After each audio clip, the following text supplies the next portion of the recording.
Je vais tout de suite, sans plus tarder, laisser la parole à Jules Donzelot pour sa présentation.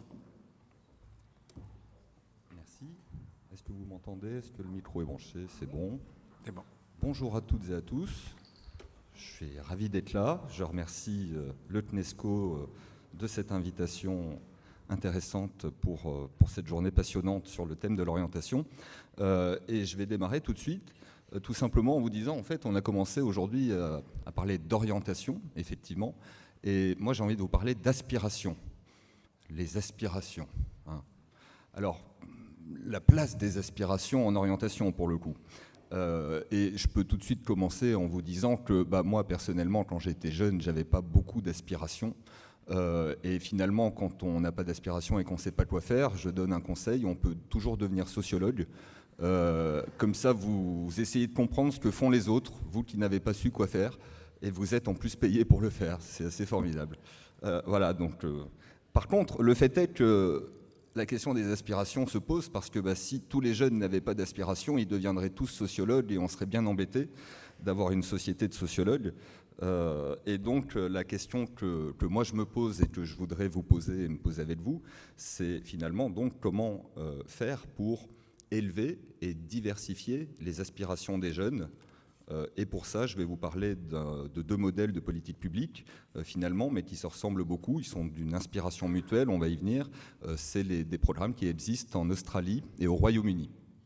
Alors, peut-être commencer par dire simplement, donc on m'a demandé, je ne vous le cache pas, de vous parler de ces deux pays. Moi, je suis à la base spécialiste plutôt de la Grande-Bretagne, du Royaume-Uni.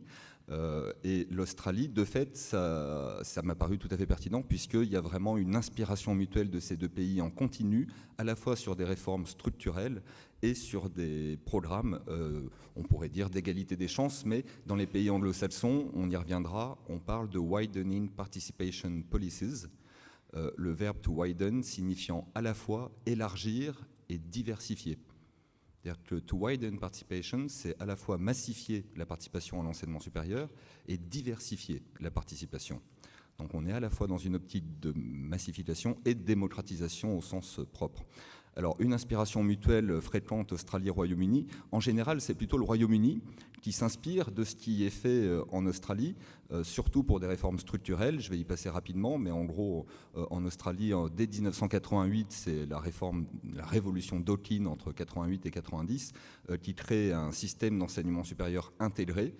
On met fin à la dualité des institutions d'enseignement supérieur et on se retrouve avec un statut unique d'université.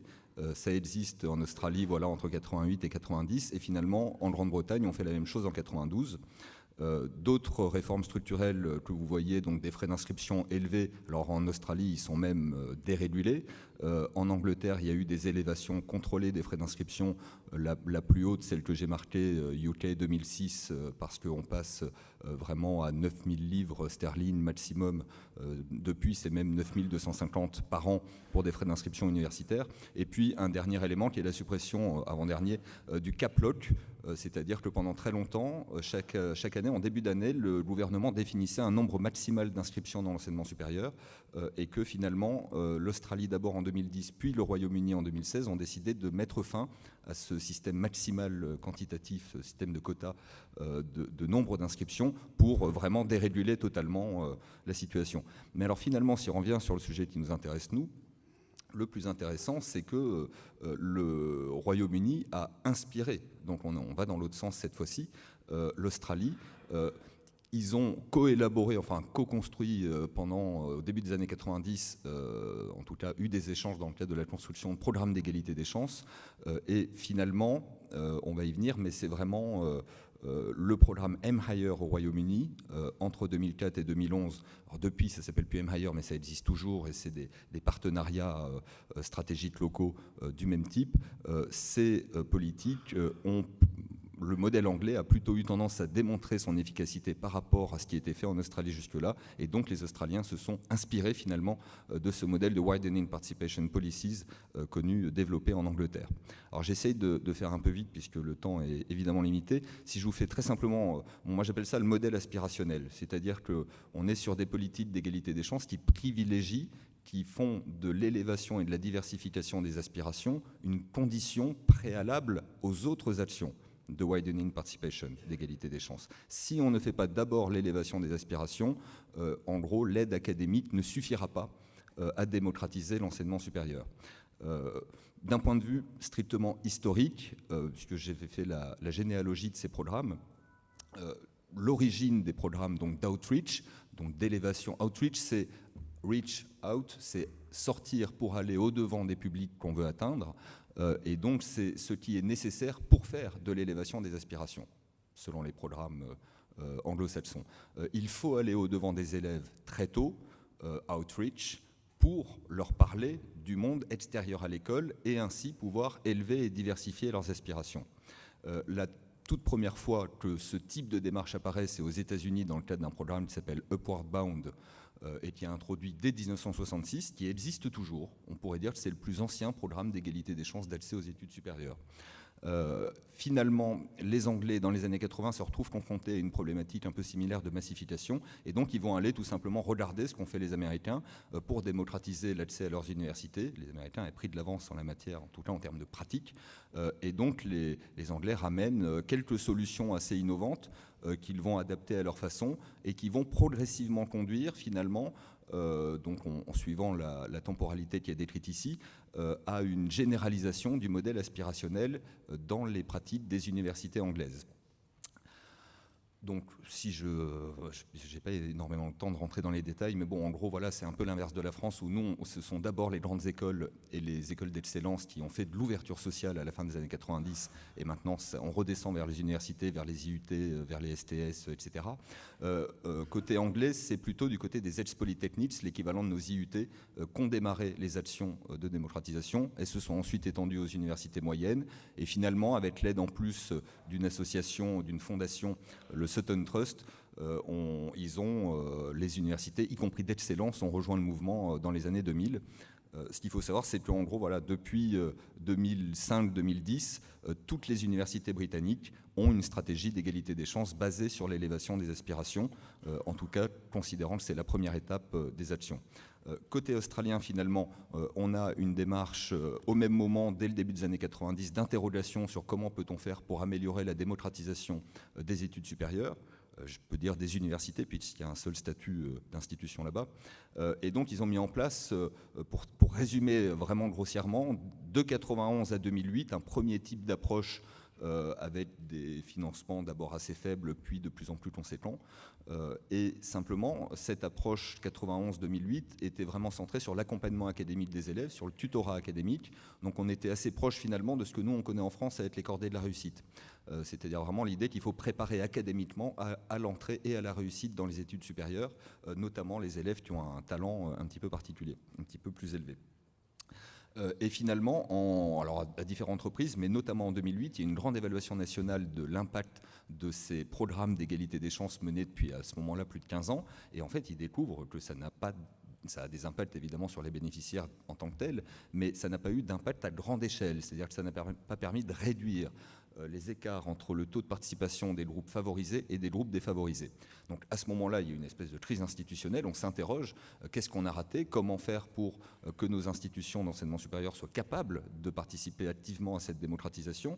Ils se tournent, pareil c'est caricatural, puisque évidemment ils ont cherché dans différents endroits, mais notamment du côté des Anglais, et ils ont été chercher cette source d'inspiration TM Higher avec cette idée d'une élévation des aspirations comme préalable, comme préalable au reste des actions susceptibles de contribuer à cette démocratisation. J'accélère. La philosophie d'M-Higher, pour vous donner, moi mon idée c'était de vous montrer d'où ça vient, comment ça marche, qu'est-ce que ça produit. Là on entre dans le comment ça marche. Le comment ça marche, c'est déjà qu'on n'est pas sur l'idée d'un déficit de capacité des élèves, on est vraiment sur un diagnostic qui se fonde sur de la psychologie sociale et qui se concentre sur qu'est-ce qui va faire qu'à un moment donné, un élève devenu adolescent, futur adulte, va prendre la décision déjà de poursuivre au-delà de 16 ans, c'est-à-dire au-delà de l'âge obligatoire, l'école, donc le post-secondaire, et puis ensuite la décision de faire des études supérieures.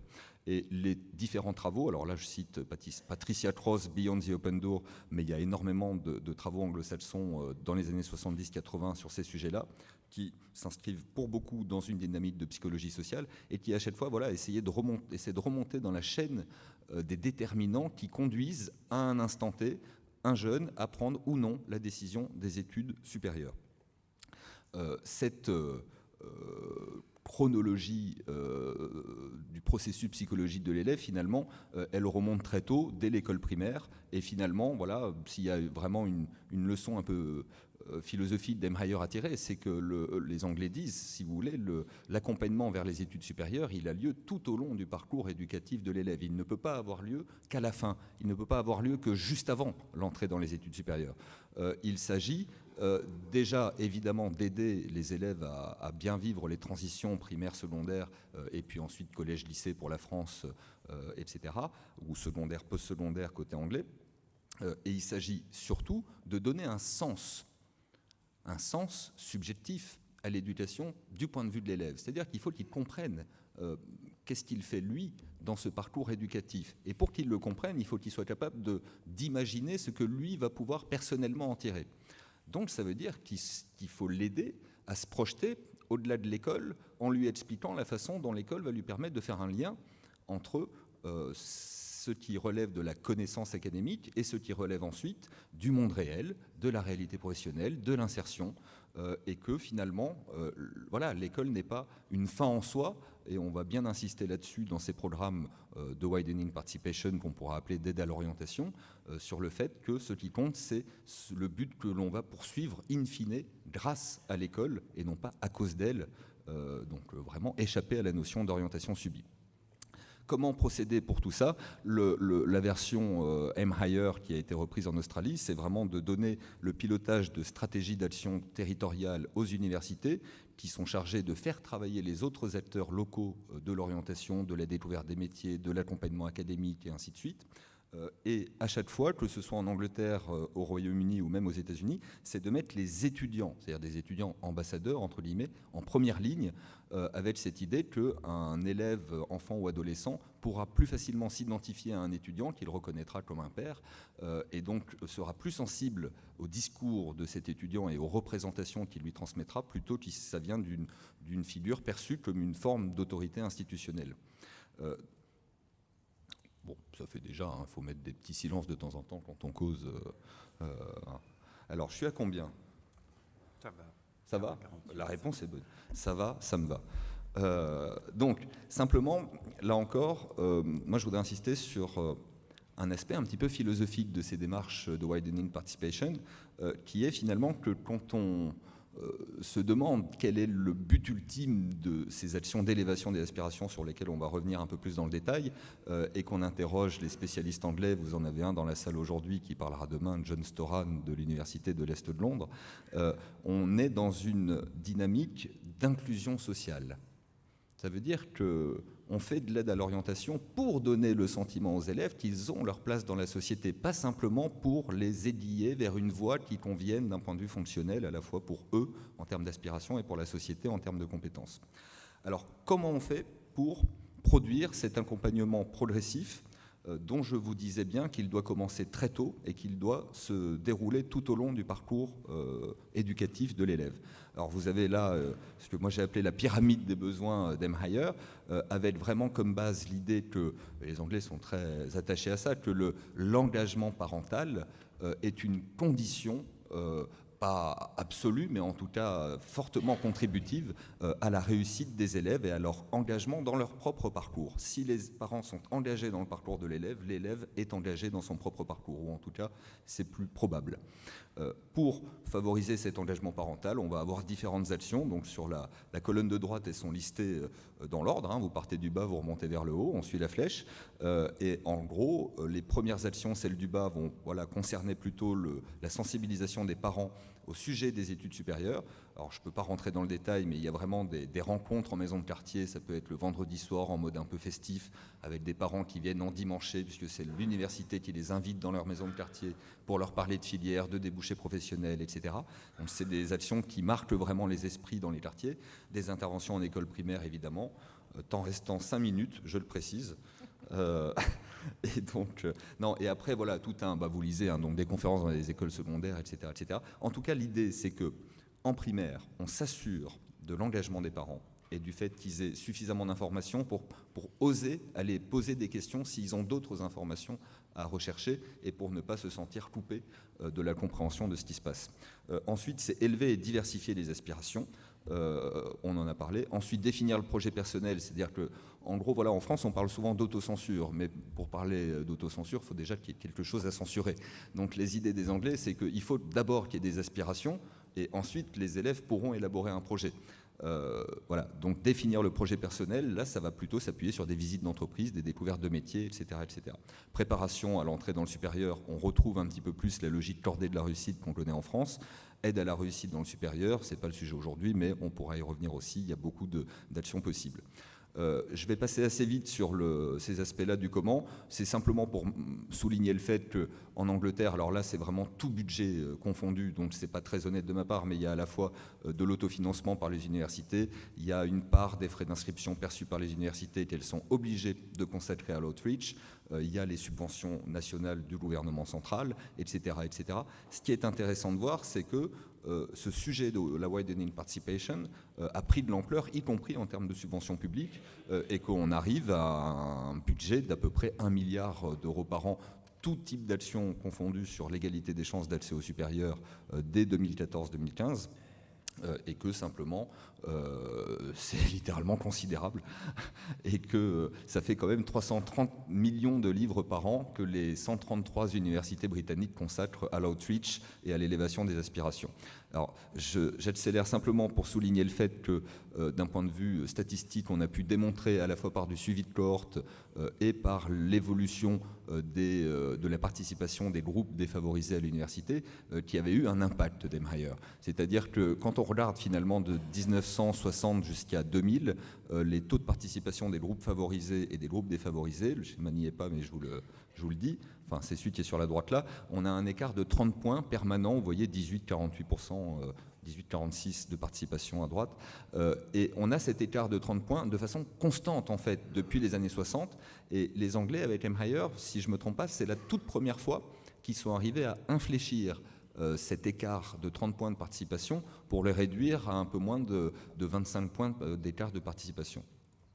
Donc ça, c'est simplement pour dire voilà, qu'il y a un effet qui a été observé à grande échelle, qu'il y a des effets à plus petite échelle, on le voit sur la gauche, sur l'accès aux études postsecondaires et aux études supérieures. À noter quand même qu'il y a un ralentissement depuis 2011 parce que le Parti conservateur a quand même réorienté le contenu des stratégies Emhire vers plus d'académique et un petit peu moins d'aspirationnel. Et aussi, il y a eu beaucoup d'événements sur lesquels je ne peux pas revenir, y compris l'élévation des frais d'inscription, qui ont eu des effets, même si au final, comme vous le voyez, les courbes ont repris leur ascension vers la participation aux études supérieures pour tous les groupes confondus. Petit détour quand même pour vous donner quelques chiffres par l'Australie avant de conclure. Donc l'Australie s'inspire en Emhire, finalement reproduit un peu cette idée d'une panoplie d'actions de l'école primaire jusqu'aux études supérieures. Donc ça donne vraiment des dizaines, voire des centaines et des milliers de projets financés. Ça donne aussi beaucoup d'élèves touchés. On peut penser aux cordées de la réussite en France qui ont permis, en gros, ces 80 000 élèves ont bénéficié d'au moins une action. Là, on est sur 310 000 qui bénéficient au moins d'une action et en fait beaucoup qui bénéficient de 5, 6, 7 actions, ce qu'on n'a pas côté français avec les cordées de la réussite.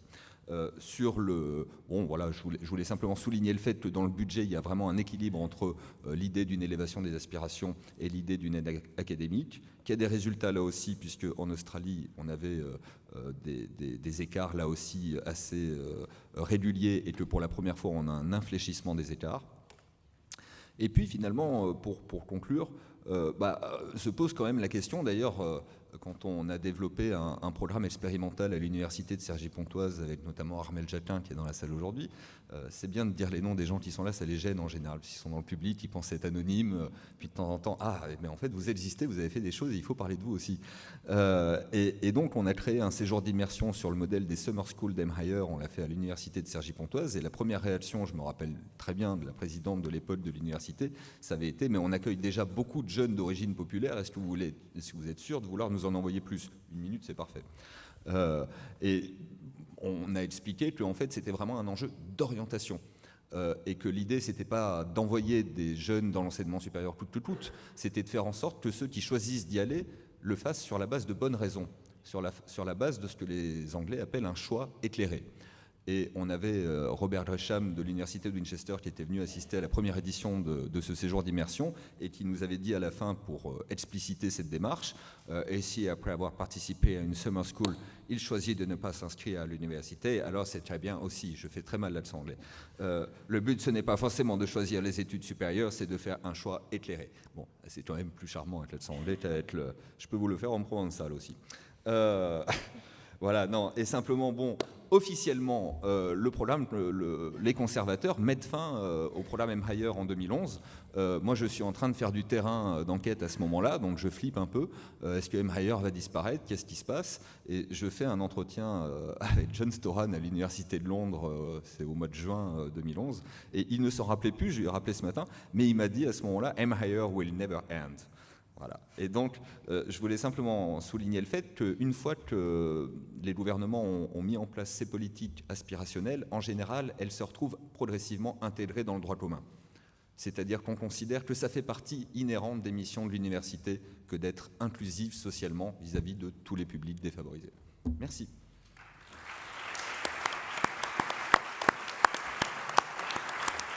Merci beaucoup, Jules Donzelot, pour cette présentation très, très stimulante et parfaitement cadrée du point de vue du temps. Et cet enrichissement à notre réflexion par la présentation de ces démarches d'élévation de l'aspiration et puis d'outreach, on a cette sensibilisation, cette démarche qui consiste à aller vers les personnes qui ont besoin là où elles se trouvent.